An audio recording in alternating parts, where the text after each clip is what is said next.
Have you ever noticed that whenever you get something new, that the new wears off? You get a new car and then someone gets a nicer one. You get a new computer and someone gets an updated one. You get a new phone and then we're never content. How do you break the power of discontent in your heart? That's today. Welcome to this edition of Living on the Edge with Chip Ingram. The mission of these daily programs is to intentionally disciple Christians through the Bible teaching of Chip Ingram. And we're nearing the end of his series, God's Boundaries for Abundant Living, based in Exodus chapter 20. For these last couple of programs, Chip will focus on the 10th and final commandment, you shall not covet. He'll expose how the love of stuff has polluted our hearts and minds, and then share the simple steps we can take to find true contentment. So if you're ready, here's Chip with today's message, Why We Have So Much and Enjoy It So Little. The Proverbs say, as a man thinks in his heart, so is he. And if you haven't discovered this yet, there's a multi-million dollar self-help industry that's built on this. You are the product of your thought life, period. You are the product of your thought life. People are listening to things in their sleep and going to self-help seminars based on this one thing. You are the product of your thought life. If you tell yourself you are lousy, if you tell yourself you are lazy, if you tell yourself you'll never amount to anything, chances are that's probably what will happen. And we all have private thoughts. We all have conversations. The psychologists call it self-talk. You have little conversations while you're driving. You talk to yourself, and some of you have very, very negative self-talk. You say all kind of unbiblical misbeliefs about yourself over and over and over and over all day, and it produces things, and they're not good things. For other people, you have trained yourself and you have renewed your mind. The mindset on the spirit is life and peace. The mindset on the flesh is death. Set your mind on the things that are above, Colossians 3, not on the things that are on earth. And so the Bible over and over and says the key to much of our life in Christ is the renewing of your mind. And so as we start, I want to talk about private thoughts and consuming passions. There are certain private thoughts that you have and I have and most everyone has, and if they're the wrong private thoughts, they lead to consuming passions. Let me give you 3 quick examples. First private thought is that more is never enough. This is built in more to the American culture than others, but no matter how much you have, it's not enough. If you have 10, you want 12. You get 12, you want 14. You got 14, you want 100. Who was it? One of John Paul Getty. They asked him, how much money? How much money do you really need to be satisfied? And his sort of sly answer was, about 1 more million. Elvis had 3 jets, 2 Cadillacs, a Rolls, a Lincoln Continental, a Jeep, a custom touring bus, and 3 motorcycles. Elvis could get around anytime he wanted, anyway. His favorite car, however, was a 1960 Cadillac limousine. The top was covered with pearl white rawhide, and the body was sprayed with 40 coats of a specially prepared paint that included crushed diamonds. Nearly all the metal trim was plated with 18-karat gold. There were 2 gold flake telephones. Now, why you need even more than 1 telephone? This is 1960. This is before cell phones. He's got a limousine, and he's got a phone on one end of the limousine and another phone on the other end of the limousine, and they're completely covered in gold. There was a gold vanity case containing a gold electric razor, gold hair clippers, an electric shoe buffer, a gold-plated television, a record player. Imagine back in 1960. This is in his car. This isn't in the house. This is in his car. A record player, an amplifier, an air conditioner, an electric system for operating every household appliance that he had inside. He had a refrigerator inside the limousine that could make ice in 2 minutes. But he died a very unfulfilled, unhappy man. More is never enough. If you have this size house, unconsciously, you're born in America. What's the next step? Bigger house. Whatever kind of car you have, there's an unconscious pressure. Get the next car, the bigger one, the nicer one, right? If you have this job, you want this promotion. More is never enough. If you have X amount of money, X amount of fame, X amount of this, X amount of that, more is never enough. And if you believe unconsciously that more is never enough, it produces a drivenness and a push in your lifestyle. The second lie that we believe is what I call when-then thinking. When I'm out of school, then I'll be happy. When I'm married, then I'll be happy. When my marriage gets better, then I'll be happy. When I'm stronger and sexier, then I'll be happy. When I lose 25 pounds, then I'll be happy. When I make the starting team, then I'll be happy. When I get a good job, then I'll be happy. When I make X amount of dollars and live in this part of town, then I'll be happy. When I can finally drive this kind of car, then I'll be happy. When I can finally get a place up in the woods or down by the beach along with my main house, then I'll be happy. When, then. When my spouse becomes a Christian, then I'll be happy. When I'm famous and more spiritual, then I'll be happy. It produces disillusionment. Because thinking people realize that whatever you're asking God for today, whatever you're working for, whatever you're driven to get, the moment you get it, what happens? It's a moving horizon. It has to be the next thing, the bigger thing, the better thing. And you know something? It is amazing, though. We are so shot through with when-then thinking in our culture. And you know what leads to? Disillusionment. Disillusionment. Because you think, it's almost like grasping oil. I've got it, and then it's gone. And you know what this happens to? I've met 2 or 3 of us pastors. I remember when it was, if we ever get to be 100 people, then I'll be happy. If we ever get from 100 to 300 people, then I'll be happy. In this town of 4,500, if we would ever become a church of 500 people, then I'd be happy. Then someday, some way, if I could ever pastor a church of 1,000 people, and you know what? We can make it spiritual, and it's the same sick disease. And you just have all the struggles and all the pain and all the ups and all the downs. The more is never enough produces drivenness. The when-then thinking produces disillusionment. And then the final misbelief in thinking is that success is how I'm doing compared to others. The way I measure success, I compare how I'm doing compared to other people. The standard of whether I'm doing well is I look around and find out what other people are doing, and I measure myself with them. And it's inbred. I can still remember, probably 5, 6 years old, right in the front of my yard going, my dad's bigger than your dad. My dad could beat up your dad. Why didn't I just say my dad's big? Or why didn't I say my dad's strong?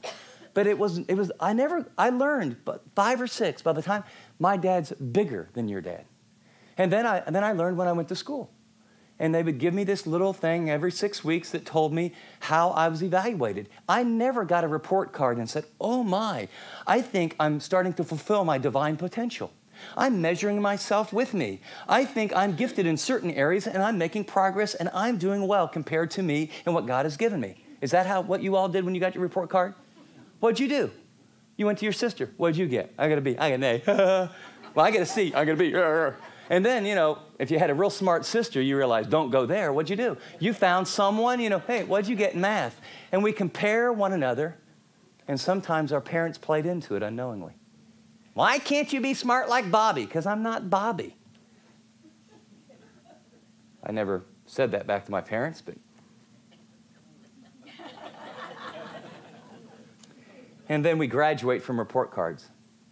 And so People magazine says, what? The top 10 dressed people in America are, right?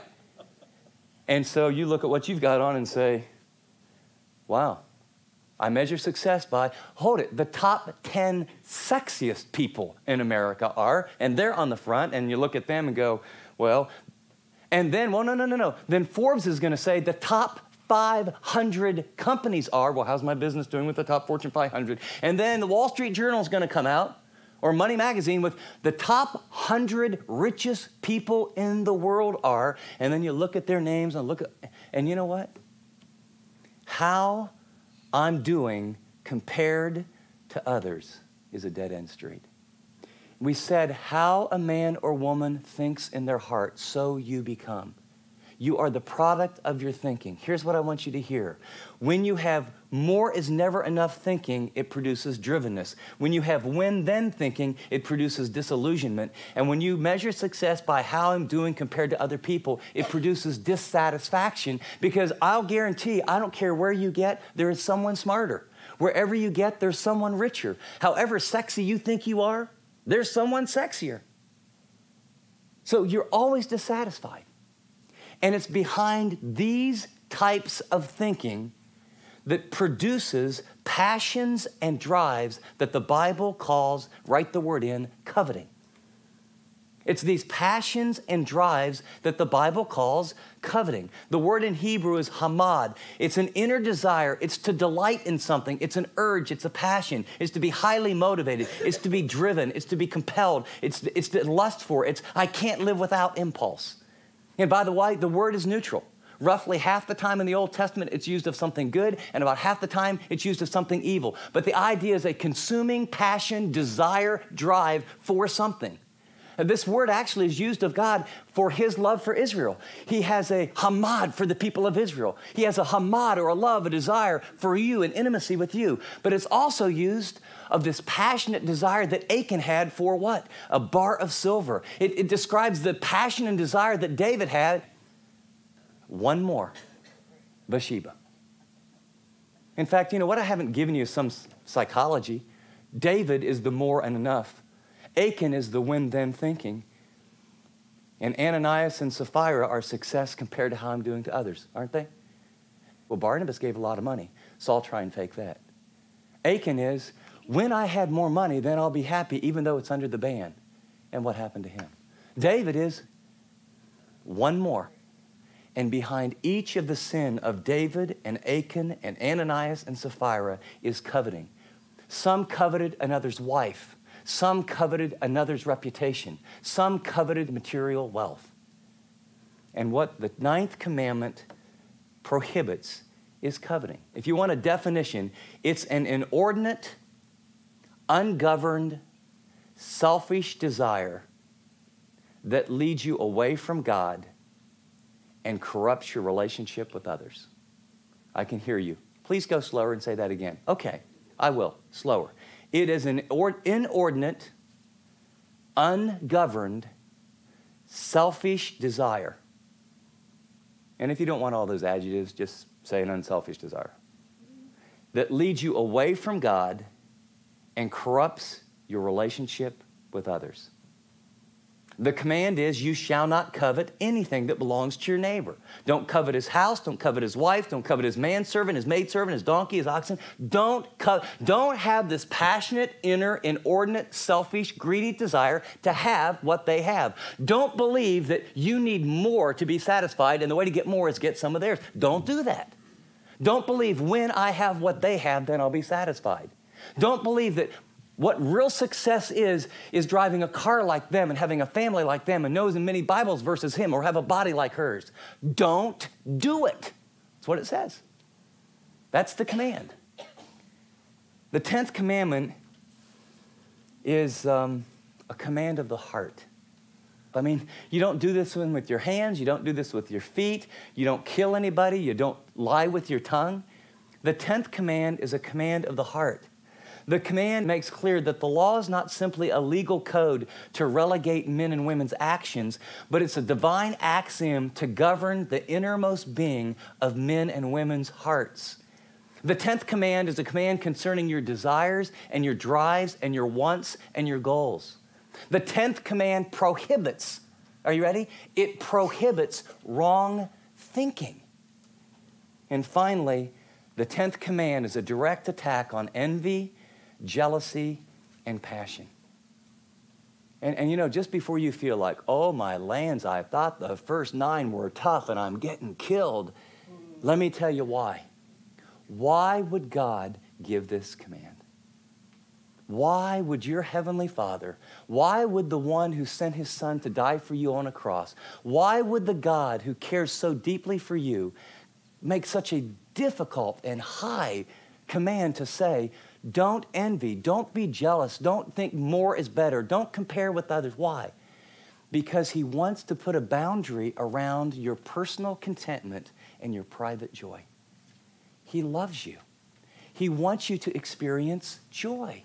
He wants you to experience contentment in him with who you are, where you are, with what you have. Is this a violation of healthy, good, what I would call holy ambition? No.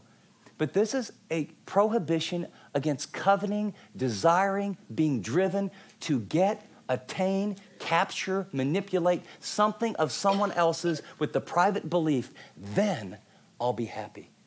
And since God knows that you'll be disillusioned, since God knows that you're going to just live a driven life, and since he knows it's going to bring pain, what's he do? Don't do it. Don't do it. How do you think you're doing on this issue of coveting? I mean, just if you scale of 1 to 10, don't tell anybody, don't raise your hand, don't put up like how many fingers. But, I mean, just sort of how do you think you're doing? I want you to put the number in your mind, because then I'm going to give you a test. And then I want you to take that number and evaluate it with sort of how the test comes out. Because this one I think is so important is this reason. If you keep the 10th command, you'll do pretty well on all the other 9. If you don't covet, if you're satisfied with who God made you doing what you're supposed to do with him and him alone, what you'll find is an awful lot of those other commands involve hurting, stealing, lying, manipulating, being driven so you don't take a Sabbath. It all revolves around things with the belief system that it'll deliver for you. And you know what? If you learn not to covet, you'll find that most of these other commands you'll do pretty well on. So turn the page if you already haven't. Let me give you 5 symptoms that tell us consuming passions are robbing our joy. See, that's the issue. God does not want your joy to be robbed. I mean, it was Nehemiah in the thick of it. What did he say was his strength? The blank of the Lord is my strength. What is it? Joy. The joy. The joy of the Lord, it's a byproduct of the Spirit. It's the Spirit of God doing something in your heart and your life, and it flows out of your emotions that give you energy and drive and excitement, and you can go against all kind of adversity. And when you do not have the joy of the Lord, you're often just driven by your passions, by goals, and with a mindset, more is better. Success means getting, achieving, having. And so let's do a little evaluation.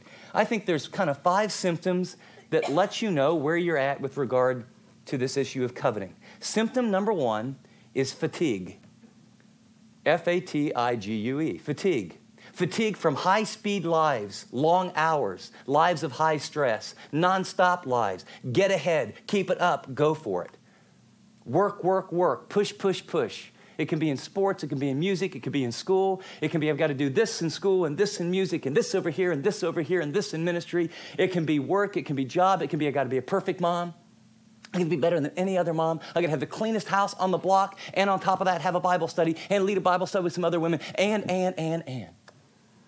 It's I've got to be promoted by this age. I've got to make X amount of dollars by I'm 35. By 45, I have to own outright my house. By 50, I've got to have X amount of dollars in my 401k, you name it. But it is push, push, push, push, push, go, go, go, go, go fast. And what you are most of the time is tired. Tired and beat. And the symptoms are coming home and the lazy boy looks good and the remote looks appealing. And it's just like the old remote and a bag of chips, spiritual refreshment like never before. Proverbs 23:4 says, do not wear yourself out to be rich. Have the wisdom to show restraint. And I would say, don't wear yourself out to be a perfect parent. Don't wear yourself out to have a perfect body. Don't wear yourself out to have the greatest job. Now, godly ambition, goals, spirit-directed, absolutely. Consuming desires that cause you to misprioritize and not have time with God, time with your family, time for yourself, and appropriate rest? Absolutely not. Second indicator that coveting may be a bigger issue than you think is debt. And what I mean here, debt that is not relegated to long-term appreciable items is a symptom of coveting. Ecclesiastes 5:11 says, the more money you make, the more money you spend. They did a survey of high school girls. Do you know what the number one occupation or preoccupation of high school girls is in America? recreational shopping. 93% of girls, this is above being with their boyfriend, 93% of teenage girls in America said, of all the things I could do, what I like to do most is go to the mall. Go to the mall and shop. At least 6 or 8 years ago, for the average American family, I don't know, it's probably gone up. For the average American family, for every $1,000 that they make, they spend $1,300 to $1,500. That means that, see, no matter, you know what it tells you is that I am buying stuff I can't afford that I don't need to fulfill needs that don't get met. And I spend more than I have. Why? Because I'm not content. Why? Because more is better. And if I measure my success by you, if you get a new SUV and I don't have one, I got to have one. I never say that because Christians would never say that. It would sound too ungodly. So what we do is, we talk about, we really need more room. And we're doing a lot of Bible studies. And because we're doing Bible studies, our friends' kids are coming and we got to have their room in the back. And we go to camp like once every 2 years. And we need, because of that, and we need to add on to the house because we really want to serve people. And the reason for the pool is baptisms. We don't need a pool. It's baptism. We have a calling of God to spend $35,000 that we don't have because someday, some way, somehow, we might want to do a baptism in the back. Can I tell you something? If your priorities are in line and God gives you the money and you're giving off the top, and you're generous, and if you want a pool, buy a pool and enjoy the pool. If you don't have the money for a pool and you put in a pool, you're in debt because you're believing a bunch of lies. If you can't afford a nice car and you're driving a nice car and you're leveraged up to your nose and working obscene hours and living with unbelievable pressure, you have bought in to the coveting model. You are a prisoner. How much joy is there in, should we pay Visa this month or MasterCard? And then you got these people on TV. Oh, wait, I can take all the equity out of your house, put you on another level of debt, and we can really help you get sunk deeper than you ever dreamed. Debt, recreational shopping. You do understand, and this is why, what goes into your mind may be the most important decision you make every day. You do understand that I think some of the smartest, some of the most creative people in the entire world live in New York, and I'm sure there's some in Chicago, but I think of New York and LA, and you know what their goal is? Their goal is to build discontent in your heart. And what they want you to know is, if you don't drink this beer, you're not with it. If you don't wear this shirt, you're really out of it. Unless you wear these kind of shoes, drive this kind of car, and have this kind of watch, what kind of a wimp, dumpy person are you? I mean, what's your problem? Message after message after message after message. Whatever you have. Isn't it amazing? You can get a new shirt, and it feels really good for about 2 weeks, and then it's an old shirt. And then you see a new shirt. And this new shirt that was really new 2 weeks ago feels like an old shirt. And who wants an old shirt? Well, who says it's new? Well, the guy who says it's new says, well, they put in a little collar on it, and they changed the colors for this season, and now you got a last year's shirt. You want to be walking around with a last year's shirt? Their goal is to tell you who you are doesn't measure up. What you have doesn't measure up. But if you buy what we have, if you buy this timeshare, you'll have quality family time like never before. If you buy this car, people will look at you different. Once you finally get this watch, people will know you have arrived. And it is driving us into debt because we believe a lie. And behind it is coveting.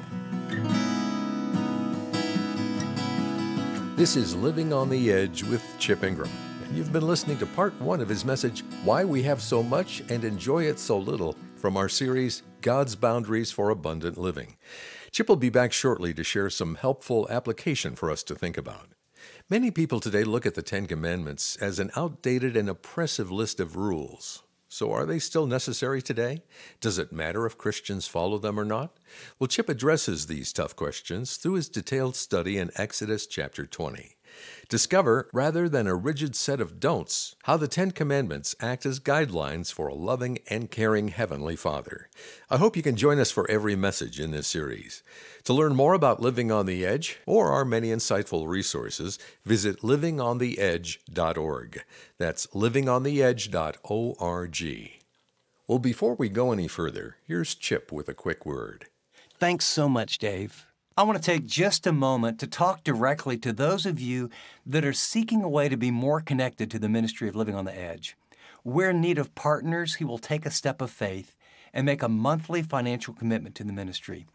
You may be thinking that because we reach millions of people through radio and broadcast and online and ministry resources that we probably don't need the money or that we're supported by all these people.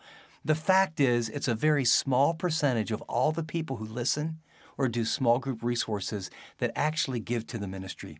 We depend on and we deeply appreciate those partners who make the decision to walk with us, especially with a monthly commitment. It doesn't have to be a large amount. So let me ask you, would you please pray about becoming a monthly partner? Thanks so much in advance for whatever God leads you to do. Thanks, Chip. Well, if joining the Living on the Edge team is an idea that makes sense to you, let me encourage you to become a monthly partner. Now, you can do that today at livingontheedge.org or via the Chip Ingram app and tap the Donate button. With just a few clicks, you can set up a recurring donation and help others benefit from this ministry. Or if it's easier, text the word DONATE to 74141.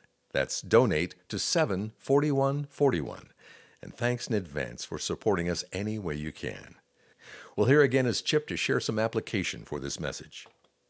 As we close out today's program, I don't know that I need to say a whole lot because we are inundated with materialism. And I have yet maybe one instance of someone coming up to me and saying, Chip, please help me. I am struggling with materialism. The fact of the matter is this one is just everywhere. It impacts me, it impacts you, and it will take some ruthless evaluation to really admit that we have allowed stuff to crowd out a relationship with God. This is an issue of the heart. And right now, I just want you to say, no, wait a second. Would I be willing to kind of face some of this and realize I'm missing out on God's best and say, Lord, you know something? I don't want to covet. I know I am. I need help. And today, I'm going to take specific steps to becoming that fully devoted follower that you call me to be. I'd go to our website, and we've got a section on small group resources, and realize which of these areas do you struggle with. You know, get a small group resource, get a group of people together at work, your neighborhood, or your church, and say, you know what? I want to become a Romans 12 Christian. These issues of my heart need to change, but it's going to be about a process of God's truth in the community with believers around His Word, loving and holding each other accountable. That's a great reminder, Chip. And let me say here at Living on the Edge, we really believe in the power of community. And one of the best ways we encourage that is by providing small group resources. Go to livingontheedge.org and click the Store button to learn more. And whether you want to build a stronger marriage, better understand God's character, or biblically respond to our changing culture, we have something for you. Again, to learn more about any of our small group studies, go to livingontheedge.org and click the Store button, or call us at 888-333-6003. Let us help you build some life-changing community today. Well, listen next time as Chip wraps up our series, God's Boundaries for Abundant Living. Until then, this is Dave Drury saying thanks for joining us for this edition of Living on the Edge.